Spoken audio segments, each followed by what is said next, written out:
আমাদের জীবনের 5টা অত্যন্ত গুরুত্বপূর্ণ অথচ নিষ্ঠুর সত্য, সেগুলো সম্পর্কে আমরা আজকের ভিডিওতে আলোচনা করব।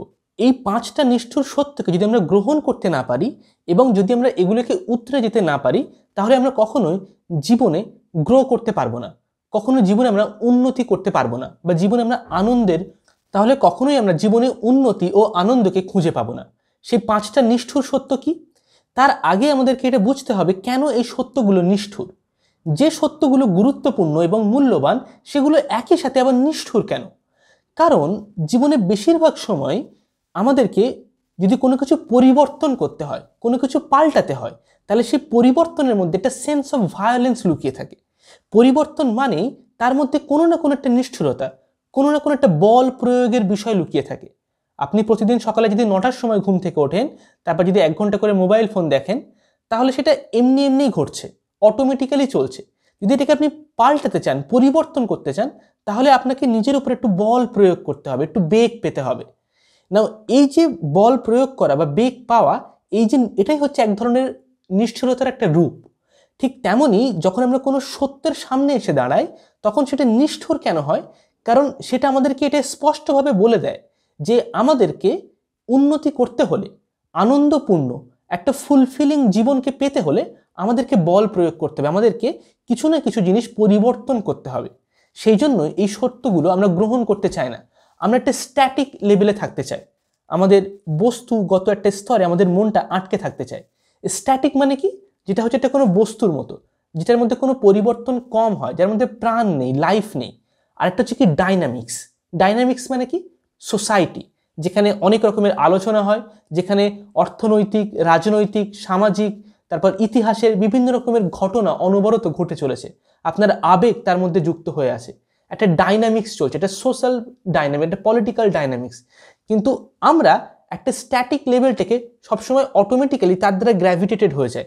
আমরা এই ডাইনামিক্সের মধ্যে গিয়ে আমরা পাজলড হয়ে যাই, সেখান থেকে আমরা পালিয়ে আসতে চাই, সেটার মধ্যে আমরা বল প্রয়োগ করে সেটাকে উতরে যাওয়ার চেষ্টা করি না। সেই জন্য আমাদের সত্যগুলোকে অনেক বেশি নিষ্ঠুর মনে হয়। আজকের ভিডিওতে আমরা সেই রকম 5টা সত্য সম্পর্কে জানবো, যেগুলো আমাদের জীবনে কোনো না কোনো একটা সময় জানার প্রয়োজন হবে। এগুলো জানার মাধ্যমেই আমরা একমাত্র জীবনে উন্নতি এবং আনন্দের অভিমুখে এগিয়ে যেতে পারবো। সবার প্রথম যে সত্য, সেটা হচ্ছে যে প্রত্যেকটা হিউম্যান বিইংই স্টুপিড। কিন্তু কিছু হিউম্যান বিইং একটু বেশি স্টুপিড, আর কিছু হিউম্যান বিইং একটু কম স্টুপিড। আমরা সবাই, including even me, including the most intelligent person in the world, সবাইকে ইনক্লুড করে আমরা সবাই অ্যাকচুয়ালি স্টুপিড। আমরা সবাই ভুল করি, আমরা সবাই মিস্টেক করি, আমরা অন্যায় কাজ করে ফেলি নিজের অজান্তেই, কখনো আমরা কোনো কিছু খারাপ করে ফেলি, অন্য কাউকে কোনো একটা খারাপ বা কটু কথা বলে ফেলি। কিন্তু তার মধ্যেও কিছু মানুষ সেটা অনেক বেশি পরিমাণে করে, অবচেতন অবস্থায় করে, মানে অচেতন অবস্থায় করে, নিজের অজান্তেই করে ফেলে এবং বারবার করে। আর কিছু মানুষ সেটা একটু কম পরিমাণে করে, তারা সেটাকে নিয়ন্ত্রণ করতে পারে। তো আমরা পারফেক্ট হতে পারবো না, কিন্তু অনবরত পারফেক্ট হওয়ার যে চেষ্টা, তার মাধ্যমে আমরা আমাদের ইমপারফেকশনগুলোকে একটু কমাতে পারি। এই জিনিসটা আমাদেরকে গ্রহণ করতেই হবে, এই সত্যটাকে আমাদেরকে মেনে নিতেই হবে। কারণ আমাদের এটা বেশি ভালো লাগে যে ভাবতে যে আমরা খুব ইন্টেলিজেন্ট, আমরা খুব বুদ্ধিমান, বা আমরা খুব ভালো মানুষ, আমি খুব ভালো, অন্য কেউ ভালো হোক বা খারাপ হোক, যেমনই হোক না কেন আমি খুব ভালো। এটা আমাদের খুব ভালো লাগে ভাবতে। যখনই আমরা আমাদের ভুল বা আমরা যা কিছু খারাপ করেছি তার সামনে আসি, তখন আমরা ফাম্বেলড হয়ে যাই, আমরা ঘাবড়ে যাই, ভয় পেয়ে যাই, আমাদের রাগ হয়, যার মাধ্যমে আমরা সেটা জানতে পারি বা যে কারণে সেই জিনিসটা আমাদের, সেই তথ্যটা আমাদের সামনে এসছে। কিন্তু সেটা ঘাবড়ে যাওয়ার পরিবর্তে, রাগ করার পরিবর্তে, বা মানে হতাশার মধ্যে চলে যাওয়ার পরিবর্তে, এই সত্যটাকে গ্রহণ করে নেওয়া যে অ্যাকচুয়ালি আমরা সবাই স্টুপিড, এবং জাস্ট আমরা চেষ্টা করলে একটু কম স্টুপিড হতে পারি। আমরা সবাই ভুল করি, কিন্তু একটু চেষ্টা করলে হয়তো আমরা কম ভুল করতে পারি। এই যে 10টার জায়গায় মানে 7টা ভুল করা, এই যে 3টে কমানো, এটা একটা জীবনের বিরাট বড় একটা অ্যাচিভমেন্ট। তো আমাদেরকে সেই জিনিসটার সম্মুখীন হওয়াটা অত্যন্ত বেশি গুরুত্বপূর্ণ, এবং এটাকে গ্রহণ করে নেওয়া। যতক্ষণ আমরা এই সত্যটাকে মেনে নিচ্ছি যে আমরাও ভুল করি, বা আমরা অনেক জীবনে খারাপ কাজ করি, অন্যায় কাজ করে ফেলি, নিজের অজান্তে অনেক ভুল কাজ করে ফেলি, ততক্ষণ আমরা সেই ভুলগুলোকে দেখতে পাবো না, আমরা তার ঊর্ধ্বে যেতে পারবো না। যদি আমরা এটাকে অস্বীকার করতে থাকি, এড়িয়ে যাই বারবার করে, তাহলে কি সেটা আমাদেরকে একটা জায়গায়, একটা স্ট্যাটিক লেভেলে আটকে রাখবে, একটা স্থির জলাশয়, যেখানে জল যাওয়ার কোনো জায়গা নেই, জল বার হওয়ার কোনো জায়গা নেই। সেই জলাশয়টা কেমন হয়েছে, একটা নর্দমার মতো, মানে সেখানে নোংরা তৈরি হয়, মানে আবর্জনাতে ভরে থাকে, কারণ সেখানে জল যাতায়াত করতে পারছে না। তো আমাদের মনটা ঠিক সেরকম হয়ে যায়, একটা ক্লোজ মাইন্ডের মতো হয়ে যাবে, যেখানে আমরা নতুন কিছু শিখতে পারবো না। ওকে, তো all human beings are stupid but some are less stupid than others, এটা হচ্ছে ফার্স্ট ট্রুথ। সেকেন্ড ট্রুথ হচ্ছে pain is inevitable but suffering is optional. অর্থাৎ কষ্ট, দুঃখ, যন্ত্রণা এগুলোকে আটকানো সম্ভব নয়। মানে এমন একটা জীবন যেখানে কোনো রকমের যন্ত্রণা নেই বা কষ্ট নেই, এমনটা সম্ভব নয়। কিন্তু সাফারিং, সেটাকে আমরা কমাতে পারি, সেটা হচ্ছে অপশনাল। সাফারিং ইনএভিটেবল নয়। এবার এই পেন আর সাফারিং দুটোর মধ্যে পার্থক্য কী? ধরা যাক ফর এক্সাম্পল আমি একটা গাড়ি ড্রাইভ করছি, মানে কার চালাচ্ছি, কিন্তু আবার আমার রোডে অ্যাক্সিডেন্ট হলো। অ্যাক্সিডেন্ট হওয়ার ফলে আমার হাতে লাগলো, পায়ে লাগলো, বা হয়তো আমার কোথাও ফ্র্যাকচার হয়ে গেল। তাহলে সেই জিনিসটা, সেটা হচ্ছে কি যন্ত্রণা, মানে সেটা হচ্ছে কি পেইন। অ্যাকচুয়ালি আমার কষ্ট হয়েছে সেই মুহূর্তে, আমার শরীরে ধাক্কা লেগেছে, আমার বডির মধ্যে সেন্সেশন হয়েছে, আমার সেলগুলো সেখানে মানে সেখানে বিভিন্ন রকমের সেন্সেশন তৈরি হয়েছে, যার ফলে আমার কষ্ট অনুভূতি হয়েছে। কিন্তু এই ঘটনাটা ঘটার পর সেটার চারিদিকে, এই ঘটনার চারিদিকে এই কষ্টটা বা এই পেনটা, তার চারিদিকে আমরা একটা গল্প তৈরি করি যে ইস, মানে আমার সাথেই কেন এরকম হয়, আরে আমি তো যাচ্ছিলাম ঠিক বাঁদিক দিয়েই, ওই গাড়িটা কেন এসে আমাকেই মারলো। মানে এর আগেও একবার কি বলে এরকম হয়েছিল, আমার চাকরির ইন্টারভিউয়ের দিন আমি এরকম, আমার সাথে খারাপ হয়েছিল, বা অন্য সময় একটা খারাপ হয়েছিল, ছোটোবেলায় একবার এরকম হয়েছিল, ইত্যাদি ইত্যাদি। আমার জীবনে আরও 10টা খারাপ ঘটনা আমি এর সঙ্গে জুড়ে দিয়ে একটা গল্প তৈরি করলাম। এই যে পেনটা, সেটা চারিদিকে আমাদের মনে একটা গল্প, একটা স্টোরি তৈরি হলো যে আমি তো ঠিক দিক দিয়ে যাচ্ছিলাম, অন্য কেউ ধাক্কা দিয়েছে, কিন্তু আমার সাথে কেন এরকম হয়, বা আমার এত টাকা খরচ হয়ে গেল, এবারে আমি কি করে করব, বা কি হবে, ইত্যাদি ইত্যাদি। এই যে গল্পটা আমরা তৈরি করছি মনে, সেটা হচ্ছে কি সাফারিং। ওই সাফারিংটা, মানে ওই যে গল্পটা আমাদের মনে, আমরা যে স্টোরিটা বানিয়েছি, ওটা আমাদের মানসিক যে অবস্থা সেটাকে নির্ধারণ করে। এবং সেই অবস্থাটা যেটা নির্ধারণ করছে, সেটা কে নির্ধারণ করছে? ওই স্টোরিটা, ওই গল্পটা, ওটা হচ্ছে সাফারিংকে ক্রিয়েট করে। যদি আমি একটা নেগেটিভ স্টোরি ভাবি, যদি আমি একটা খারাপ খারাপ জিনিস ভাবি, তাহলে আমাদের মানসিক অবস্থাটা হচ্ছে নেগেটিভ থাকবে। যদি আমি ভালো জিনিস ভাবি, তাহলে মানসিক অবস্থাটা ভালো থাকবে। কিন্তু আমরা কখনোই অ্যাকচুয়ালি ভালো বা খারাপ এরকমভাবে সচেতনভাবে ভাবতে পারি না। যে মুহূর্তে আমরা সজাগ হতে শুরু করি, ওই স্টোরিটা ছোট হয়ে যায়, সংকুচিত হয়ে যায়, মনটা অ্যাওয়ারনেসে চলে আসে। তো আমাদেরকে পেইন জিনিসটাকে আমরা আটকাতে পারবো না জীবনে। যেখানে জীবনের অস্তিত্ব আছে, সেখানে হচ্ছে পেইন তার অস্তিত্ব আছে। কিন্তু সাফারিং, সেটাকে আমরা আটকাতে পারি। সাফারিংটা হচ্ছে এক ধরনের ফর্ম অফ সেলফ ইন্ডালজমেন্ট, অর্থাৎ সেলফ ইনফ্লেকশন। নিজের ওপরেই নিজে আমরা আক্রমণ করি, নিজেকেই নিজে আমরা কষ্ট দিই ইচ্ছা করে। আমরা মানসিকভাবে সেই কষ্টটাকে ভোগ করি, যার ফলে সেটা আরও বারবার সেটা বাড়তে থাকে, তার পরিমাণটা। ওকে, তো ওই যে সাফারিংটা, নিজের উপরে নিজে অনবরত কষ্ট আরোপ করতে থাকা, সেটাকে আমরা বন্ধ করতে পারি, করে আমরা জীবনে আরও ভালো একটা সুন্দর জীবনের দিকে এগিয়ে যেতে পারি। এবং কিভাবে সেটা সম্ভব, সেটা আমরা আর একটু পরে জানবো, যখন আমরা 4 নম্বর বা 5 নম্বর যে ট্রুথ, সেখানে যখন আমরা পৌঁছাবো, তখন আমরা সেটা আরও ভালোভাবে জানতে পারবো, যেটা হচ্ছে ইম্পোস্টার সিনড্রোমের সময় আমরা জানবো। না, এই যে পেন, সেটা কেন মানে ইনএভিটেবল, কেন আমরা পেনটাকে, বা যেটা আমাদের কষ্ট বা যন্ত্রণা, সেটাকে আমরা পুরোপুরি তার থেকে আমরা বেরোতে পারবো না। জীবন মানেই হচ্ছে pain, life equal to pain. কেন এরকম? এখানে একটা খুব গুরুত্বপূর্ণ বিষয় হচ্ছে যে যদি আমি প্রতিদিন এক্সারসাইজ করতে যাই, যদি আমি জিম জয়েন করি বা কোনো সুইমিং ক্লাস জয়েন করি, তাহলে প্রতিদিন সকালে ঘুম থেকে ওঠা, জিমে যাওয়া, বা যদি আমি বই পড়তে চাই, নতুন কোনো একটা হ্যাবিট তৈরি করতে চাই, সেটা করা অনেকটা ডিফিকাল্ট, সেটা অনেক কষ্টের কাজ। প্রতিদিন জিম করতে গেলে অনেক শারীরিক কষ্ট হয়, ঠিক আছে। কিন্তু যদি আমি জিমে না যাই, যদি আমি সোফাতে শুয়ে বসে পড়ে থাকি, যদি আমি টিভিতে নিউজ দেখতে থাকি, গল্প করি, ইউটিউব ফেসবুকে রিলস দেখতে থাকি, কোনো কিছু আমি হ্যাবিট ডেভেলপ না করি, তাহলে সেটা হচ্ছে অনেক কষ্টের। যদি আমি অনেক বেশি পরিশ্রম করি, একটা ভালো কিছু করার চেষ্টা করি সমাজের জন্য, দেশের জন্য, মানুষের জন্য, তাহলে সেটা অনেক কষ্টের। আর যদি আমি কিছু না করে চুপচাপ শুয়ে বসে কাটাই, অন্যের টাকাতে খাই, বা আমি কোনো কিছু সঠিকভাবে না করি, আমার দায়িত্ব রেসপন্সিবিলিটিসগুলোকে পালন না করি, তাহলেও সেটা অনেক কষ্টের জীবন। যদি আমি অসুস্থ হয়ে পড়ি অনেক বেশি খাবার খাওয়ার জন্য, তাহলেও সেটা অনেক কষ্টের। আর যদি আমি একটা হেলদি ডায়েট মেনটেন করতে চাই, তাহলেও সেটা অনেক কষ্টের। নাও এবার আমাদের কাজ হচ্ছে কি, এই দুই রকমের যে কষ্ট, সেটার মধ্যে একটা চয়েস নেওয়া। যেমন যদি আপনি আইসক্রিম খেতে চান, তাহলে ভ্যানিলা ফ্লেভারের আইসক্রিম খাবেন নাকি চকলেট ফ্লেভারের খাবেন? দুটো আলাদা আলাদা ফ্লেভার, কিন্তু দুটোই আইসক্রিম। ঠিক তেমনই আমাদের জীবনে যে পেইনটা, সেটা হচ্ছে আলাদা আলাদা ফ্লেভার আছে তার। কিন্তু তার মধ্যে কোনো একটা ফ্লেভারকে আমাদের চয়েস করতে হবে। নাও সারাদিন কিছু কাজ না করে চুপচাপ শুয়ে থেকে বসে থেকে অলস হয়ে পড়ে থাকার ফলে যে কষ্টটা আমাদের জীবনে হবে, তার যে কনসিকুয়েন্সগুলো হবে, তার প্রভাবে যে সমস্ত জটিলতা তৈরি হবে আমাদের জীবনে, সেই কষ্টের থেকে অনেক অনেক বেটার আপনি অনেক পরিশ্রমী হন, অনেক ফোকাসড মাইন্ডসেট তৈরি করার চেষ্টা করুন এবং অনেক বেশি ভালো ভালো কাজ করার চেষ্টা করুন। আপনি জিম জয়েন করুন, মেডিটেশন প্র্যাকটিস করুন, বই পড়া প্র্যাকটিস করুন, ইত্যাদি ইত্যাদি। নতুন কিছু শিখতে থাকুন সবসময়। নিজের শরীর এবং মনকে সজাগ এবং সক্রিয় রাখুন। কোনো না কোনো কিছুর মধ্যে এঙ্গেজ হয়ে আছে, কোনো কিছুর সাথে সে সবসময় কাজ করছে।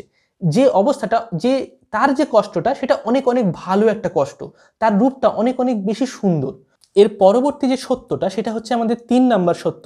তুমি যা কিছুই বিশ্বাস করো সেটা কোনো না কোনো সময় তোমাকে ব্যর্থ করে দেবে। অর্থাৎ তোমার সমস্ত বিশ্বাসই কোনো না কোনো সময় ভেঙে যাবে। এমন কোনো না কোনো মুমেন্ট আসতে পারে আমাদের জীবনে যখন সেটা হেলদি নাও হতে পারে। তার থেকে অনেক বেশি কিছু ভালো জিনিস আমরা খুঁজে আবিষ্কার করতে পারি। ওকে, অর্থাৎ যা কিছুই তুমি বিশ্বাস করো, ঈশ্বরে বিশ্বাস করো বা না করো, তুমি যে কোনো রিচুয়ালস প্র্যাকটিস করো অথবা না করো, যা কিছুতে তুমি বিশ্বাস করো সেটা জীবনে কোনো না কোনো মুহূর্তে ভেঙে যেতে পারে। সেটা সঠিক বিশ্বাস হোক বা একটা ভালো বিশ্বাস হোক, খারাপ বা ঠিক যাই হোক না কেন। নাও এটা অত্যন্ত নিষ্ঠুর একটা সত্য। কারণ আপনি যখনই কোনো জিনিসে বিশ্বাস করেন তখন সেখানে আপনি সময় দেন, আপনি অনেক টাইম, অনেক এফর্ট, সব কিছু ইনভেস্ট করেন। আপনার যত সিদ্ধান্ত, আপনার যত কাজ কর্ম, আপনার যত ব্যবহার বা আপনার যে যা কিছু আপনি করেন, সব কিছুর পিছনে কোনো না কোনো একটা বিশ্বাস, কোনো না কোনো একটা মাইন্ডসেট লুকিয়ে আছে। এবং যখনই আপনি কোনো সেই মাইন্ডসেট তৈরি করেছেন, সেটা আপনি নিজের অজান্তে করুন বা সজাগভাবে করুন না কেন, তাতে আপনি সময় ইনভেস্ট করছেন। আপনি যে ওয়ার্ল্ড ভিউ, যে পয়েন্ট অফ ভিউয়ে দুনিয়াটাকে দেখেন, সেটার পিছনে আপনি সময় দিচ্ছেন, সেটাকে আপনি ব্যবহার করছেন দিনের পর দিন, বছরের পর বছর ধরে। এবং যার ফলে যখনই কোনো একটা মুহূর্ত আসবে, যখন আপনি দেখতে পাবেন যে এটা ভুল বা এর থেকে বেশি ভালো জিনিস আছে, এর থেকে বেশি ইম্পর্টেন্ট জিনিস আছে, তখন খুব কষ্ট হয়, তখন খুব খারাপ লাগে। এত দিন বা এত সময়, এত বছরের যে পরিশ্রম, এত টাইম, এত এফর্ট আমি ইনভেস্ট করেছি একটা বিশ্বাসে, তারপর হঠাৎ করে আমি জানতে পারছি এটা, এই বিশ্বাসটা সঠিক নয়, এটা ভুল একটা বিশ্বাস। এই যে ভুল একটা বিশ্বাস, এই যে কোনো একটা বিশ্বাস, সেটা এতদিন হয়তো সঠিক ছিল, এতদিন হয়তো আমাকে সার্ভ করছিল বা আমাকে সাহায্য করছিল, কিন্তু সেই একই বিশ্বাস, সেই বিশ্বাসের মাধ্যমে উন্নতি করতে করতে এমন একটা পর্যায়ে এসে পৌঁছেছি যে এবার আমাকে সেটা ছেড়ে দিতে হবে, এবার আমাকে সেটা ত্যাগ করতে হবে, তার থেকেও ঊর্ধ্বে কোনো বিশ্বাসে যেতে হবে।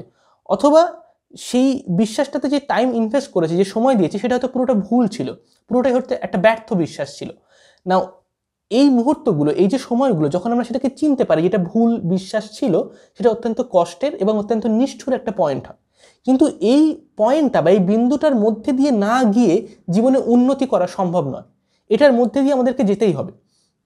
একজন ছেলে বা মেয়ে যখন সে ছোটবেলা থেকে বড় হতে থাকে, সে হয়তো ভাবে যে, ফর এক্সাম্পল, আমি একজন সিঙ্গার বা আমি খুব ভালো ছবি আঁকতে পারি, আমি বড় হয়ে একজন পেইন্টার হব, ইত্যাদি ইত্যাদি। সে তার চরিত্রটাকে একটা ওয়ান ডাইমেনশনাল আর্কে ভাবে, আমি একজন সিঙ্গার বা আমি একজন পেইন্টার বা আমি ডক্টর হব, ইত্যাদি ইত্যাদি। যখন তার বয়স 20-22 বছর হয়, তখন সে বুঝতে পারে জীবনটা কতটা জটিল। তাকে তার কাজ করতে হবে, তাকে টাকা পয়সা রোজগার করতে হবে, তার ফ্যামিলি রেসপন্সিবিলিটি আছে। সে কোথাও হয়তো একজন বন্ধু, কোথাও একজন ছাত্র, কোথাও একজন সন্তান, সে কোথাও একজন প্রেমিক বা প্রেমিকা, সে কোথাও একজন স্টুডেন্ট, ইত্যাদি ইত্যাদি। তাকে অনেকগুলো রোল প্লে করতে হয়। কিন্তু যখন আমরা ছোট থাকি তখন আমাদের কোনো রোল থাকে না, এরকম অনেকগুলো রেসপন্সিবিলিটিস থাকে না আমাদের। নাও যার ফলে এতদিন আমরা নিজের সম্পর্কে যা কিছু বিশ্বাস করতাম, সেই যখন 20-22 বছর বয়সে যখন আমরা ধীরে ধীরে অ্যাডাল্ট হয়ে উঠছি, তখন আমাদের সেই বিশ্বাসগুলো ভাঙতে শুরু করে। এবং এই যে বিশ্বাসের ভাঙন, এই যে পদ্ধতিটা, সেটা, এই যে নিষ্ঠুর পদ্ধতিটা, সেটা কিন্তু আজীবন চলতে থাকে। যে জিনিসটা আপনাকে 20 থেকে 30 বছর বয়সে সাহায্য করছে, সেই একই বিশ্বাসগুলো যখন আপনি আবার 30 থেকে 40-এ যাচ্ছেন, তখন হয়তো সাহায্য করবে না। সেগুলো আবার আপনাকে ভেঙে আবার নতুন বিশ্বাস তৈরি করতে হবে। তারপর 40 থেকে 40 বছর হয়ে যাওয়ার পর হয়তো আবার আপনাকে বিশ্বাসগুলো ভাঙতে হচ্ছে। সেটা যে সবসময় 10 বছরের গ্যাপে হবে তার কোনো মানে নেই, সেটা যে কোনো সময় হতে পারে আমাদের জীবনে, এবং সেটা যে কোনোভাবে আমাদের সামনে উঠে আসতে পারে। কিন্তু এই বিশ্বাস যে ভুল, এই বিন্দুটার মধ্যে দিয়ে যতবার আমরা যেতে পারবো, যত সেটাকে আমরা চিনতে পারবো, যত তাড়াতাড়ি, যত কুইকলি আমরা সেটাকে ধরতে পারবো, তত তাড়াতাড়ি আমরা জীবনে উন্নতি করতে পারবো, তত আমাদের জীবনের সময়টা ভুল জায়গাতে আমরা কম ইনভেস্ট করব। কিন্তু এটাকে এড়িয়ে গিয়ে কোনো জীবন নেই। যদি কেউ এমনটা ভেবে থাকে যে, না, আমি তো যা ভাবি আমার সম্পর্কে সেটা সঠিকই ভাবি, আমি তো ভালোই, বা আমি এই জিনিসটা সম্পর্কে যা বিশ্বাস করি এটা তো সঠিকই, না, সেটা হয়তো কিছুদিনের জন্য সঠিক বা কিছু সময়ের জন্য হয়তো এখন সঠিক, কিন্তু পরে নাও হতে পারে সেটা। এবং যখনই আমরা সেটা দেখতে পাই যে আমি এই জিনিসটা নই, আমি নিজেকে এতদিন ভাবতাম খুব ইন্টেলিজেন্ট পারসন, তাহলে আমি যখন যেই মুহূর্তে দেখতে পাচ্ছি প্রথমবারের জন্য যে না এই বিশ্বাসটা হয়তো ভুল, আমি অনেকগুলো মিস্টেক করেছি, অনেকগুলো স্টুপিড কাজকর্ম করেছি, তখন সেই জিনিসটা জানার পরে একটা ভ্যাকুম তৈরি হয়। বিশ্বাস ছিল একটা, সেটা চলে গেল, একটা ফাঁকা জায়গা তৈরি হয়। সেই ফাঁকা জায়গাটা আমরা সম্মুখীন হতে চাই না। তখন আমাদের যে প্রশ্নটা সবার প্রথমে উঠে আসে সেটা হচ্ছে হু আই অ্যাম, আমি কে, মানে আমার পরিচয়টা কি, আমি কেন, আমার জীবনের অ্যাকচুয়াল মানেটা কি। এবং যখনই এই প্রশ্নটা আমাদের সামনে আসে তখন নিজের মধ্যে কিছু নতুন বৈশিষ্ট্য তৈরি করতে হয়, নিজেকে পরিবর্তন করতে হয়। এই যে পরিবর্তন করার পদ্ধতিটা, সেটা সবসময় নিষ্ঠুর হয় এবং সেটাকে আমরা অ্যাভয়েড করে যেতে চাই। সেই জন্য আমাদের এই প্রশ্নটা বা এই ভ্যাকুমটার সামনে আমরা আসতে চাই না। ওকে, কিন্তু আমাদেরকে এটা স্বীকার করতে হবে যে যা কিছু আমরা বিশ্বাস করি সেটা যে কোনো মুহূর্তে ভুল প্রমাণিত হতে পারে আমাদের জীবনে। এবং যদি তোমরাও চাও একটা স্বপ্নের মতো জীবন কাটাতে, এমন একটা জীবন যেখানে তোমাদের জীবনের সব কিছু খুব সঠিকভাবে এবং সুন্দরভাবে চলবে, একটা কনসিস্টেন্ট ওয়েতে চলবে, যেখানে তোমার মন, তোমার শরীর এতটা বেশি শক্তিশালী হবে, এতটা বেশি পাওয়ারফুল হবে যে কোনো কিছুই, কোনো প্রতিবন্ধকতায়, কোনো সমস্যায় তোমাকে কোনো জায়গায় আটকে রাখতে পারবে না। তুমি সব কিছুর মধ্যে দিয়ে এগিয়ে যেতে পারবে জীবনে। তাহলে তোমাকে সবার প্রথমে যে প্রশ্নটার উত্তর দিতে হবে সেটা হচ্ছে কি, পারপাস কি, অর্থাৎ আমাদের জীবনের উদ্দেশ্যটা কি, আমরা জীবন থেকে ঠিক কি চাই, কোথায় আমরা পৌঁছাতে চাই জীবনে। আমরা জীবনে অন্য মানুষদের থেকে কি চাই, আমার বাবা মায়ের থেকে কি চাই, বা সরকারের থেকে কি চাই, সমাজের থেকে কি চাই, এটা প্রধান প্রশ্ন নয়। বরঞ্চ আমরা আমাদের থেকে কি জিনিস চাই, নিজের প্রতি নিজের যে এক্সপেকটেশন বা ডিম্যান্ড, যে আমি এই কাজটা করব জীবনে, না, সেই প্রশ্নটার উত্তর দেওয়াটা অত্যন্ত গুরুত্বপূর্ণ। যদি আমরা না জানি যে আমরা কি চাই, তাহলে অ্যাকচুয়ালি আমরা কোনো কিছুই চাই না, এবং আমাদের সেই না চাওয়াটা অন্য কোনো মানুষ কাজে লাগাবে। কোনো সোশ্যাল মিডিয়া এজেন্সি বা কোনো অ্যাডভার্টাইজিং ইন্ডাস্ট্রি বা কোনো পলিটিশিয়ান বা তোমার বাবা মা, বন্ধু, আত্মীয় স্বজন, তারা তোমাকে বলবে যে তোমার জীবনে কি করা উচিত, এই কাজটা করা উচিত বা ওইভাবে চলা উচিত, এই বিজনেস আইডিয়াটা করো বা ওটা করো না, ইত্যাদি ইত্যাদি। আমাদের মাথার ভেতরে একটা নতুন ডিজায়ার ইমপ্লিমেন্ট করা হবে, অন্য কেউ করবে।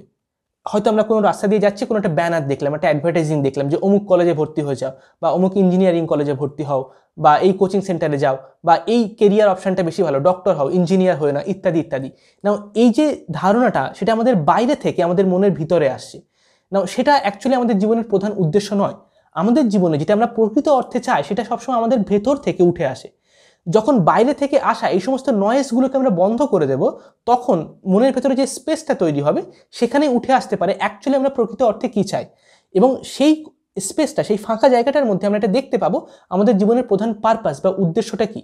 এবং এটা বোঝার জন্য আমরা একটা নতুন কোর্স ডিজাইন করেছি, যেটার নাম হচ্ছে কি পারপাসফুল লিভিং। যে কোর্সে আমরা এই প্রশ্নটার উত্তর অনুসন্ধান করার চেষ্টা করব, যেখানে দুটো প্র্যাকটিস দেওয়া আছে। একদম প্রথম অংশটি দুটো প্র্যাকটিস দেওয়া আছে। একটা হচ্ছে কি আমাদের জীবনের পারপাস কি সেটা খোঁজার জন্য একটা প্র্যাকটিস, যাতে করে আপনি বাইরের সমস্ত যা কিছু ভয়েস বাইরে থেকে আপনার মনে আছে সেগুলোকে স্টপ করে দিতে পারেন, দিয়ে আপনার ভেতরে গিয়ে দেখতে পারেন আপনি অ্যাকচুয়ালি জীবনে কী চান, আপনার ভ্যালুসগুলো কী, এবং সেই ভ্যালুসগুলোর আপেক্ষিকে আপনি কোন কাজটা করতে পারেন।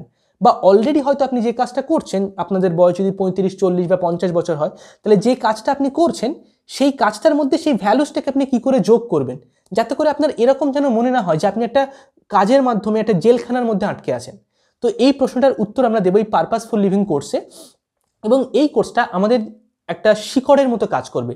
যেমন একটা গাছ, সেই গাছে ফল এবং ফুল, বিভিন্ন জিনিস, শাখা প্রশাখা থাকে, ঠিক তেমন সেই গাছের সমস্ত শক্তি থাকে কোথায়, তার শিকড়ে, কিন্তু সেটা অদৃশ্য অবস্থায় থাকে। ঠিক একই রকমভাবে আমরা যে ঘর বা বাড়ি তৈরি করি, তার একটা ভিত থাকে, মাটি খুঁড়ে তার ভেতরে সেই স্ট্রাকচারটা বা গঠনটা তৈরি করা হয়। ঠিক তেমনই আমাদের জীবনের যে উপরের স্তরটা, আমাদের ব্যাংক ব্যালেন্স কত, আমরা কার সাথে বিয়ে করছি, বা আমাদের ফ্যামিলিটা কেমন, আমরা কোন শহরে থাকি, আমরা কি কাজ করছি, ইত্যাদি ইত্যাদি, সেই উপরের যে স্তরটা, আমাদের হেলথ কেয়ার কেমন, তার নিচে একটা অদৃশ্য একটা স্ট্রাকচার আছে, একটা গঠন আছে। যতক্ষণ না সেখানে কোনো পরিবর্তন হচ্ছে, একটা ট্রান্সফরমেশন আসছে, ততক্ষণ এই উপরের স্তরে কোনো রকম একটা যথেষ্ট পরিমাণে পরিবর্তন আসবে না, যতই আমরা সেখানে চেষ্টা করে যাই না কেন। তো সেই প্রকৃত পরিবর্তনটা সেই অদৃশ্য স্তরেই হতে পারে, ঠিক যেমন একটা গাছের শিকড় বা একটা কোনো বাড়ির ভিত যেমন হয়। তো সেই অদৃশ্য স্তরে তিনটে প্রধান জিনিস আছে। একটা হচ্ছে পারপাস, একটা হচ্ছে আমাদের সিস্টেম, আর একটা হচ্ছে কি আমাদের মেন্টাল মডেল। আমরা কিভাবে চিন্তা করি, কিভাবে ভাবি, তার যে মানসিক যে গঠনটা আমাদের, সেটা দ্বিতীয় হচ্ছে কি আমাদের যে সিস্টেম অফ লাইফ, আমরা সারাদিনে যে আমাদের অভ্যাসগুলো আছে, যে হ্যাবিটসগুলো আছে, সেটা কোনো অ্যাডিকশন থাকতে পারে, কোনো ব্যাড হ্যাবিটস থাকতে পারে, কোনো ভালো অভ্যাস থাকতে পারে। আমরা যে হ্যাবিটস ছাড়া বাকি সময় যে সিদ্ধান্তগুলো নিই, যে ডিসিশনসগুলো নিই, সারাদিনের যে আমরা কাজকর্ম করি, সেটা হচ্ছে আমাদের কি লাইফস্টাইল, সেটা হচ্ছে কি আমাদের সিস্টেম।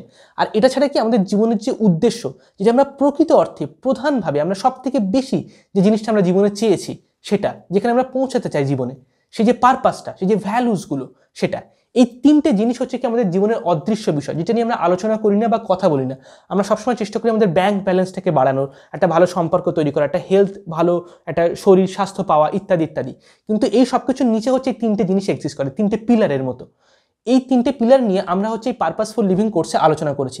এবং যখন এই তিনটে জিনিস আপনার কাছে স্পষ্ট হয়ে যাবে, তখন সব কিছু আপনার কাছে ক্ল্যারিটি, আপনি আপনার জীবনের সমস্ত কিছু বুঝতে পারবেন, যে কোথায় এতদিন আপনি কি কি ভুল করেছেন, আর সেই একই ভুলগুলো বা সেই একই মিস্টেকগুলো আপনি এতদিন জানতেনও না হয়তো, এবং নেক্সট 4, 5, 6, 10 বছর পর্যন্ত আপনার কিভাবে কোন অভিমুখে নিয়ে যেতে হবে তার একটা পুরো একটা টোটাল একটা রোড ম্যাপ আপনি পাবেন এই কোর্সের মধ্যে, পারপাসফুল লিভিং কোর্সে।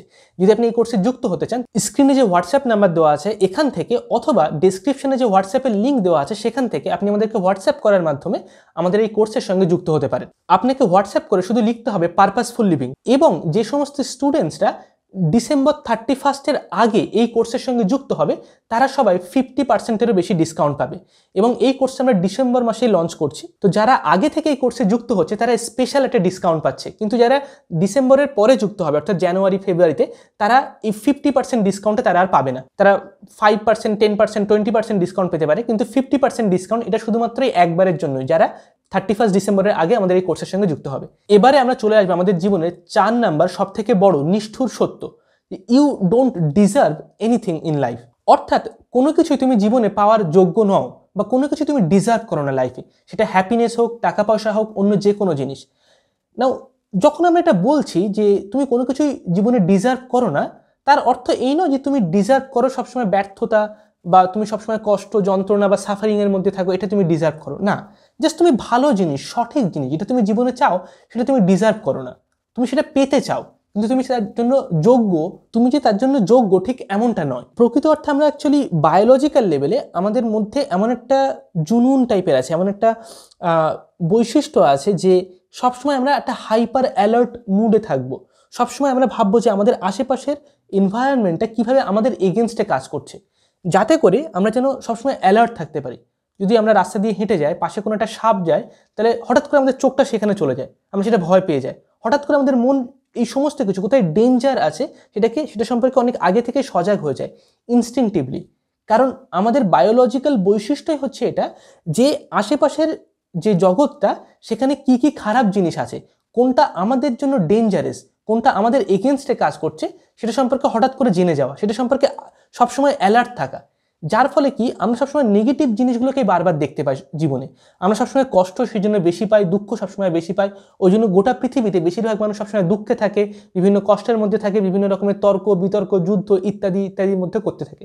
কারণ আমাদের এই বৈশিষ্ট্যটার জন্য যা কিছু ডেঞ্জারাস আমাদের আশেপাশের জগতে, সেটা সম্পর্কে আমরা অনেক বেশি সজাগ থাকতে পারি, যার ফলে আমাদের সার্ভাইভালটা অনেক বেশি বেড়ে যায়। কিন্তু আজকের দিনের যে সমাজ বা যে আমরা সভ্যতার যে অংশে দাঁড়িয়ে আছি, সেখানে এই বৈশিষ্ট্যটা অত বেশি কাজে লাগে না। কারণ ফিজিক্যালি আমরা অত বেশি থ্রেটেড নই, আমরা শারীরিকভাবে অনেক সুস্থ স্বাভাবিক সমাজে বসবাস করি। যখন তখন আমাদেরকে কোনো বাঘ, সিংহ, ভাল্লুক এসে আক্রমণ করছে না, বা কোনো টেরোরিস্ট ইভেন্ট যখন তখন বেশিরভাগ মানুষের জীবনে আক্রমণ করছে না। তো যার ফলে কি আমরা যে সেফ আছি, তার ফলে আমাদের মাইন্ড সাইকোলজিক্যালি সেই জিনিসটাকে সবসময় ব্যবহার করে। ওই লোকটা কেন আমার সাথে এরকমভাবে কথা বললো, কেন আমার সাথে এই খারাপ ঘটনাটা ঘটলো, আমরা সবসময় খারাপ জিনিসগুলোকে চেরি পিক করতে থাকি, এবং যার ফলে একটা হাইপার অ্যালার্ট মোডে এবং একটা স্ট্রেস সবসময় গ্রহণ করতে থাকি। কারণ এটা আমাদের বায়োলজিক্যালি ইনহেরিটেড একটা বৈশিষ্ট্য। এবং এই যে হ্যাপিনেস বা স্যাটিসফ্যাকশন, এই জিনিসটা আমাদের সভ্যতা একটা নতুন একটা ধারণা। এটা কিন্তু আজ থেকে 500 বছর আগে ছিল না।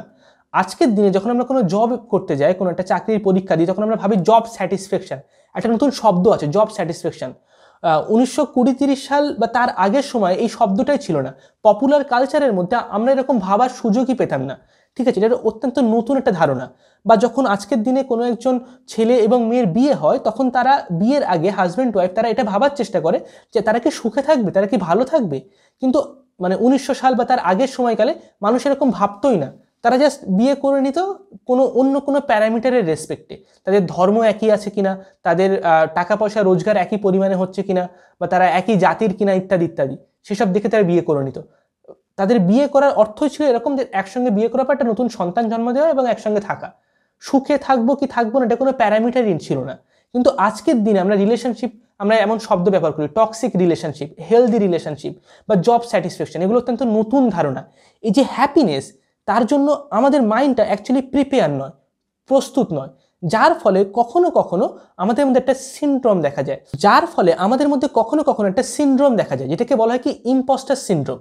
অর্থাৎ যখন আমরা কোনো একটা কিছু ভালো করি, তার ফলে আমাদের কোনো একটা ভালো ফিলিংস হয়, তখন আমরা অনেক সময় এরকম মনে করি, না আমার কেন এরকম হচ্ছে, আমি তো I don't deserve to feel like this, মানে আমার ভালো ফিলিংস হওয়া উচিত নয়, আমি যেন কষ্ট পাওয়ার জন্যই জন্মেছি সবসময়। হয়তো আমি একটা ভালো কাজ করেছি, একটা সঠিক কাজ করেছি, যেখান থেকে আমার খুশি হওয়া উচিত, আনন্দে থাকা উচিত, কিন্তু তারপরেও আমার সেই আনন্দটা যখনই আমার মনে জেগে উঠছে, তখন আমার মন অনেক অ্যালার্ট হয়ে যাচ্ছে, মানে তাৎক্ষণিকভাবে সেই সময় খুব তাড়াতাড়ি অ্যালার্ট হয়ে যাচ্ছে, যেন আমার ভালো থাকা উচিত নয়, আমার যেন সুখে থাকা উচিত নয়, আনন্দ করা উচিত নয়, যেন আমার সবসময় কষ্টে থাকতে হবে, যন্ত্রণার মধ্যে থাকতে হবে, সবসময় হাইপার অ্যালার্ট, একটা স্ট্রেস মুডে থাকতে হবে, ইত্যাদি ইত্যাদি। নাও এটার ফলে কি আমাদের সার্ভাইভালের অ্যাসিওরেন্সটা বেশি বেড়ে যায়, কিন্তু এটার ফলে জীবন অনেক বেশি সুন্দর হয় না, জীবনের অনুভূতির যে গভীরতা সেটা বাড়ে না। তো এটাকে বলা হয় কি ইম্পোস্টার সিনড্রোম। যখন আমাদের ভালো ফিলিংস হয়, তারপরেও আমরা সেটাকে দূরে সরিয়ে দিয়ে খারাপ ফিল করার চেষ্টা করি, যার ফলে আমাদের সবসময় মনে হতে থাকে যে আমি এটা ডিজার্ভ করি অথবা এটা ডিজার্ভ করি না, যা আমি তো সবসময় সুখে থাকাই আমার জন্য ঠিক, বা আমি সবসময় ভালোই থাকবো, আমি তো এরকমই মানুষ। এই যে নিজেকে ডিজার্ভিং ফিল করা অথবা নিজেকে নট ডিজার্ভিং ফিল করা, এই জিনিসটা এক ধরনের সিনড্রোম, যেটা আমাদেরকে এখান থেকে সরে এসে আমাদেরকে ফোকাস করতে হবে অ্যাকচুয়ালি আমরা যেটা করতে চাই, সেই যে কাজটা, সেখানে আমাদেরকে ফোকাস করতে হবে। এটা গুরুত্বপূর্ণ নয় যে আমি কি ডিজার্ভ করি আর কি করি না, সেটা গুরুত্বপূর্ণ নয়, বরঞ্চ আমি কি করি সেটা হচ্ছে গুরুত্বপূর্ণ। আমি কোনটার জন্য যোগ্য, কোনটার জন্য অযোগ্য, সেটার হিসাব নিকাশটা গুরুত্বপূর্ণ নয়, বরঞ্চ আমি আজকে সারাদিন কি কাজ করলাম সেটা হচ্ছে গুরুত্বপূর্ণ। কারণ আমরা যখনই এটা নিয়ে ভাবতে শুরু করবো যে আমি অ্যাকচুয়ালি কীরকম মানুষ, আমি কোনটা ডিজার্ভ করি, কোনটা করি না, আমার কি বৈশিষ্ট্য, তখন সেটা সবসময় আমরা জাস্টিফাই করে ফেলি সেই জিনিসটা। নিজের সম্পর্কে যখনই আমরা চিন্তা করতে শুরু করে দিই, তখন আমরা সবসময় একটা সেলফ কনফার্মেশনে থাকি। যদি আমি এমনটা ভাবি যে আমি তো একজন অ্যাভারেজ পার্সন, আমি কোনো স্পেশাল কেউ নই, তাহলে কি হবে, আমার মন বাইরে যাবে এবং আমি যে অ্যাভারেজ পার্সন সেটার অনেকগুলো প্রমাণ তুলে আনবে। এটা কোনো না কোনোভাবে প্রমাণ করা সম্ভব। আমি যদি ভাবি আমি খুব স্পেশাল পার্সন, আমি অন্যদের থেকে আলাদা, আমার জীবনটা একটু আলাদা, তাহলে আমার মন এমন অনেকগুলো তথ্য তুলে এনে দেবে আমাকে এটা প্রমাণ করার জন্য যে অ্যাকচুয়ালি আমি অন্যদের থেকে আলাদা, এবং এটা খুব আরামসে প্রমাণ হয়ে যাবে। যদি আমি এটা ভাবি যে আমি খুবই কিছুই পারি না, আমার দ্বারা কিছুই হবে না জীবনে, আমি তো একদম মোস্ট ফালতু মানুষ, সবাই কত কিছু করছে, সমাজে কত উন্নতি হচ্ছে, কত মানুষের কত উচ্চ আকাঙ্ক্ষা আছে, অ্যাম্বিশন আছে, আমার তো কিছুই নেই, তাহলে আমার মন তার জন্য 10টা প্রমাণ তুলে এনে দিতে পারে। তাহলে আমার সম্পর্কে কি ভাবছি সেটা গুরুত্বপূর্ণ নয়, ওই ভাবনা থেকে উঠে আসা এবং নিজের কাজ অ্যাকচুয়ালি যেটা করতে হবে সেখানে ফোকাস করতে থাকা। ওকে, যেমন মার্ক ম্যানসন, তিনি খুব পপুলার একটা টুইট করেছিল অনেক বছর আগে, যেখানে তিনি লেখেন যে the best people never believe that they are the best, the average people they never believe that they are the average, and the worst people they never believe that they are the worst. অর্থাৎ সব থেকে শ্রেষ্ঠ মানুষ যারা, তারা কখনো এটা বিশ্বাস করে না যে তারা সব থেকে ভালো বা তারা সব থেকে শ্রেষ্ঠ। যারা অ্যাভারেজ মানুষ, তারা কখনো এটা বিশ্বাস করে না যে তারা অ্যাকচুয়ালি অ্যাভারেজ মানুষ। আর যারা হচ্ছে একদম খারাপ বা একদম নিকৃষ্ট প্রকৃতির মানুষ, যারা টেরোরিস্ট, ক্রিমিনাল বা ইত্যাদি ইত্যাদি, তারা কখনো এটা বিশ্বাস করে না যে তারা অ্যাকচুয়ালি টেরোরিস্ট বা ক্রিমিনাল। অর্থাৎ এটার মানে কি, অর্থাৎ আমরা আমাদের সম্পর্কে কখনো সঠিক জিনিসটা বিশ্বাস করতে পারি না। আমরা কোনটা ডিজার্ভ করি বা কোনটা করি না, কোনটা আমাদের বৈশিষ্ট্য বা কোনটা আমাদের বৈশিষ্ট্য নয়, সেটা আমরা সবসময় জানতে পারি না, বুঝতে পারি না, এবং সেটা অ্যাকচুয়ালি আমাদের বোঝার প্রয়োজনও নেই। যারা অ্যাকচুয়ালি ক্রিমিনাল, তারা কখনো এটা ভাবেই না যে তারা অ্যাকচুয়ালি কতটা খারাপ মানুষ, বাকি সবার কাছে খারাপ। যারা অ্যাভারেজ মানুষ, গড় পাত্তা একটা যে কোনো মিডল ক্লাস ফ্যামিলির মানুষ, তারা কখনো নিজেকে সেই অ্যাভারেজ বলে মনে করে না। তারা তার থেকে একটু বেশি কিছু মনে করে নিজেকে, অথবা তার থেকে একটু কম মনে করে। যারা সব থেকে বেস্ট মানুষ, তারাও অ্যাকচুয়ালি নিজেকে সব থেকে বেস্ট মনে করে না। তারা মনে করে এখনো তাদের মধ্যে অনেক খামতি আছে, ইত্যাদি ইত্যাদি। কিন্তু আমাদেরকে নিজের সম্পর্কে চিন্তা করা, আমি কোনটা ডিজার্ভ করি, কোনটা করি না, আমি এরকম মানুষ, আমি ওরকম মানুষ, সেটা থেকে বেরিয়ে আসতে হবে, এবং আমাদেরকে এটা বুঝতে হবে আমি কি ডিজার্ভ করি বা করি না এটা গুরুত্বপূর্ণ নয়, আমি কি কাজ করছি সেটা হচ্ছে গুরুত্বপূর্ণ। ঠিক যেমন অন্য মানুষরা আমাদের সম্পর্কে কি ভাবে সেটা গুরুত্বপূর্ণ নয়, মানে অন্যরা কি ভাবছে সেটা যদি আমি ভাবি, তাহলে অন্যরা আর কি ভাববে। তো অন্যদের আমার সম্পর্কে কি ভাবছে, আমাদের আত্মীয় স্বজন, পাড়া প্রতিবেশী, সেটা ইম্পর্টেন্ট নয়। ঠিক তেমনই আমরা আমাদের সম্পর্কে কী ভাবি এটা অতটা বেশি গুরুত্বপূর্ণ নয়। আমি আমার সম্পর্কে যা খুশি কল্পনা করে যেতে পারি, এটা গুরুত্বপূর্ণ নয়। আমি কি কাজ করছি আজকে সারাদিন, আমি আজকে যে 24 ঘন্টা টাইম পেয়েছি সেখানে আমি কি করেছি এটা হচ্ছে গুরুত্বপূর্ণ। সেখানে আমি কতটা ফোকাস থেকেছি, আমার কাজগুলো কতটা সঠিকভাবে আমি করতে পেরেছি, আমার কাজের ভ্যালুসগুলো কি, আমার কাজের ফলে অন্য মানুষদের জীবনে আমি কি ভ্যালুস অ্যাড করতে পেরেছি, সেটা হচ্ছে গুরুত্বপূর্ণ বিষয়। এবং আমাদের সবথেকে শেষ অর্থাৎ 5 নম্বর যে সবথেকে নিষ্ঠুর বা অত্যন্ত ক্রুয়েল যে ট্রুথ, সেটা হচ্ছে যে যা কিছু তুমি জীবনে ভালোবাসো, যা কিছু তোমার সব থেকে প্রিয়, সেটাও কোনো না কোনো দিন তোমার কাছ থেকে হারিয়ে যাবে। তোমার বাবা মা, তোমার বন্ধু, তোমার টাকা পয়সা, তোমার রেপুটেশন, তোমার রূপ সৌন্দর্য, এনিথিং যেটা তোমার কাছে খুব প্রিয়, যার প্রতি তুমি মানসিকভাবে অত্যন্ত বেশি অ্যাটাচড হয়ে আছো, যেটা তোমার খুব ভালো লাগে, সেই জিনিসটাও হারিয়ে যাবে। এই জগতে কোনো কিছুই পার্মানেন্ট নয়, কোনো কিছুই ইটারনাল নয়। তো এই সত্যিটাকে গ্রহণ করা সব থেকে বেশি ডিফিকাল্ট, সব থেকে বেশি কঠিন। দ্য পেইন অফ লস, একটা হারিয়ে ফেলার যে খামতি, তার যে কষ্ট, সেটা কিন্তু যখন আমরা এই সত্যটাকে গ্রহণ করতে শিখে যাই, তখন আমরা এটা খুব ভালো করে বুঝতে পারি কোনো কিছু যে পার্মানেন্ট নয়, কোনো কিছু যে ইটারনাল নয়, এই জিনিসটাই হচ্ছে কি আমাদের জীবনটাকে অনেক ভ্যালুয়েবল বা খুব মূল্যবান বানায়। যদি যদি কোনো জিনিস ফর এক্সাম্পল ইটারনিটির জন্য থাকে, যদি আমাদের জীবনে মৃত্যুই না থাকতো, তাহলে আমরা কি কাজ করি কি না করি কিছুই যায় আসে না। অনেক টাকা পয়সা থাকুক না থাকুক কিছুই যায় আসে না, সম্মান থাকুক না থাকুক কিছুই যায় আসে না। আমরা তো ইটারনাল, যেহেতু ডেথ আছে, যেহেতু একটা টাইম লিমিট আছে, সেই জন্য জীবনটা ভ্যালুয়েবল হয়ে যায়। কিন্তু বেশিরভাগ সময় আমরা এটাকে রিয়েলাইজ করি না, আমরা এটাকে দেখতে চাই না যে আমাদের জীবনটা কতটা মূল্যবান। আমাদের তখন এটা মনে হয় যখন আমাদের জীবনে কোনো একটা অ্যাক্সিডেন্টাল সিচুয়েশান আসে, আমাদের কাছের প্রিয় কোনো মানুষ যখন মারা যায়, তখন আমাদের হঠাৎ করে মনটা কীরকম হয়ে যায় এবং মনে হয় যেন আমরাও কোনো একদিন মারা যাব। এই চিন্তাটা আমাদেরকে গ্রাস করতে থাকে যে লাইফ হচ্ছে ইম্পারমানেন্ট, একটা ওয়েক আপ কলের মতো, যে কোনো একটা জিনিস আমার মধ্যে পাল্টে গেল একটা মৃত্যুর সম্মুখীন হওয়ার ফলে, যে এখন যে আমি বেঁচে আছি এটা অত্যন্ত বেশি গুরুত্বপূর্ণ। তখন আমাদের মনে হয় যে এতদিন আমি কী করছিলাম, আমি কোনো একটা জীবনটাকে সঠিকভাবে হয়তো কাজেই লাগাইনি, আমাকে নতুন করে চিন্তা করা শিখতে হয়। যখন আমাদের কোনো একটা রোড অ্যাক্সিডেন্ট হলো, হয়তো দেখা গেল এতদিন হয়তো আমি একরকমভাবে চিন্তা করছিলাম, কিন্তু যে অ্যাক্সিডেন্ট হওয়ার ফলে আমার মনের মধ্যে কোনো জিনিস পাল্টে গেল, একটা শিফট হয়ে গেল যে এবার থেকে আমি এইরকমভাবে করবো না বা আমি ওই রকমভাবে করবো। একটা ওয়েক আপ কল, সব কিছু একটা জেগে ওঠার একটা মুহূর্ত তৈরি হয় আমাদের মনের মধ্যে। নাও এই জিনিসটার জন্য, এটা পাওয়ার জন্য অ্যাকচুয়ালি আমাদের জীবনে কোনো অ্যাক্সিডেন্টের জন্য অপেক্ষা করার দরকার নেই। আমরা সেটা আরামসে সজাগভাবে সচেতনভাবে সেই মুহূর্তটাকে গ্রহণ করতে পারি। আমরা এটা মেনে নিতে পারি যে আমাদের জীবন ইমপারমানেন্ট। তার জন্য কোনো একটা জিনিস অ্যাক্সিডেন্টাল কেস হবে, কিছু আমরা হারিয়ে ফেলবো, তারপরে যে সেটা আমরা বুঝতে পারবো এমনটা নয়। আমরা আগে থেকে সেটাকে আমরা দেখতে পারি এবং বুঝতে পারি এবং সেটাকে আমরা গ্রহণ করে নিতে পারি এবং জীবনটাকে অনেক মূল্য দিতে পারি। আমরা যে মারা যাব বা আমাদের জীবন যে ইমপারমানেন্ট, অথবা আমাদের কাছের মানুষ যাকে আমরা সব থেকে বেশি ভালোবাসি, যেটা আমার সব থেকে প্রিয়, সেও যে একদিন মারা যাবে বা সে হয়তো আমাকে ছেড়ে চলে যেতে পারে, বা আমার কাছে যে সম্মানটা আছে, যে টাকা পয়সা আছে, সেটা নাও থাকতে পারে, সেটা পার্মানেন্ট নয়। 100% চান্স আছে, প্রত্যেক দিন 100% শিওরিটি আছে যে আজকে আপনার জীবন থেকে সেটা হারিয়ে যেতে পারে। হয়তো আজকে যাচ্ছে না, হয়তো কালকে যাচ্ছে না, হয়তো 1 মাস পরে যাচ্ছে না, কিন্তু 2 বছর পরে যাবে, 3 বছর পরে যাবে। কোনো না কোনো দিন আপনাকে সেই হারিয়ে যাওয়ার যে কষ্ট বা যন্ত্রণা, তার সম্মুখীন হতেই হবে। সেটা আজ হোক বা কাল হোক, সেটা আপনার টাকা পয়সা, আপনার সম্মান, আপনার রেপুটেশন, সেই বিষয়ে হতে পারে, বা হতে পারে আপনার কোনো প্রিয় মানুষ, কাছের মানুষ, বা অন্য কোনো বিষয় হতে পারে। যা যা কিছু আপনি মনের ভিতরে অনেক বেশি অ্যাটেনশন দিয়ে লালন পালন করে রেখেছেন, যার চারিদিকে আপনি অনেক কল্পনা বুনে রেখেছেন, অনেক অ্যাটাচমেন্ট তৈরি করে রেখেছেন, সেটা হারিয়ে যাবেই যাবে। এবং এটা বলে আমি আপনাকে ভয় পাওয়াতে চাইছি না, জাস্ট এটাই হচ্ছে জীবনের ট্রুথ। এবং যেহেতু সেটা হারিয়ে যাবে, সেই জন্য এটার মূল্য আছে। যদি এটা কোনোদিনও হারিয়ে নাই যায়, তাহলে আপনি এটাকে গুরুত্ব দেবেন না। আপনি জানেন যে আমি যাই করি না কেন এটা সবসময় আমার কাছে আছে, চিরকাল এইভাবেই থাকবে জিনিসটা, তাহলে তার কোনো মূল্য থাকলো না। এই যে লস, সেটাই অ্যাকচুয়ালি ভ্যালুটাকে ডিফাইন করে। তো এই জিনিসটা আপনি যত গভীরভাবে বুঝবেন, ততই আপনার জীবনের ভ্যালুসগুলো কি সেটা অনেক সুনির্দিষ্ট হবে, তত আপনি ভালোভাবে জানতে পারবেন। এবং ভ্যালুস ডিসকভার করার জন্য একটা টোটাল একটা রোড ম্যাপ, একটা প্র্যাকটিস আমাদের এই কোর্সের মধ্যে, পারপাসফুল লিভিং কোর্সের মধ্যে বলা হয়েছে। সেটা অলমোস্ট প্রায় আপনার প্র্যাকটিস করতে 3 ঘন্টা সময় লাগবে, এবং সেটা ওয়ান টাইম প্র্যাকটিস। আপনি সারা জীবনের জন্য হয়তো একবার প্র্যাকটিস করলেই, সারা জীবনের জন্য একবার না হোক, অ্যাটলিস্ট 2 বছর অন্তর অন্তর যদি আপনি একবার করে প্র্যাকটিস করেন, আপনার ভ্যালুসগুলো কী, কোন জিনিসটা আপনার কাছে মূল্যবান, কোনটাকে আপনি গুরুত্ব দেবেন, কোনটাকে দেবেন না, সেটা সম্পূর্ণরূপে আপনার খাতায় পৃষ্ঠায় লেখা থাকবে, স্পষ্ট হয়ে যাবে। ওকে, যেটা হচ্ছে আমাদের প্রথম ভাগ, যেটা হচ্ছে পারপাস, সেই অংশের মধ্যে আলোচনা করা হয়েছে।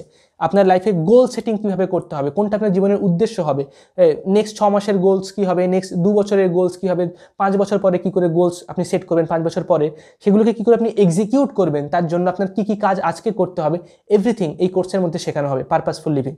তো যদি আপনারা এই কোর্সের সঙ্গে যুক্ত হতে চান, তাহলে স্ক্রিনে দেওয়া নাম্বারে অথবা ডিসক্রিপশনে যে হোয়াটসঅ্যাপের লিঙ্ক দেওয়া আছে সেখান থেকে আপনি আমাদের সাথে হোয়াটসঅ্যাপে মেসেজ করার মাধ্যমে এই কোর্সে যুক্ত হতে পারেন। ওকে, তো আশা করি 5টা নিষ্ঠুর সত্য সম্পর্কে বোঝা গেছে, এবং এই সত্যগুলোকে গ্রহণ করার মাধ্যমে আমরা এটাকে উতরে যাওয়ার মাধ্যমে জীবনে উন্নতি করতে পারি। জীবনে আমরা এমন একটা জীবন খুঁজে পেতে পারি যেখানে জীবনটা অনেক রঙিন, যেখানে জীবনটা অনেক সুন্দর, যেখানে জীবনের একটা মিনিং বা একটা ভ্যালু আছে। তো আজকের জন্য এতটুকুই। আশা করি আপনাদের ভিডিওটা অনেক বেশি ভালো লেগেছে। কতটা ভালো লেগেছে সেটা কমেন্ট সেকশনে অবশ্যই লিখে জানাবেন। পরের ভিডিওতে আবার দেখা হবে। Thank you so much. চলো টাটা।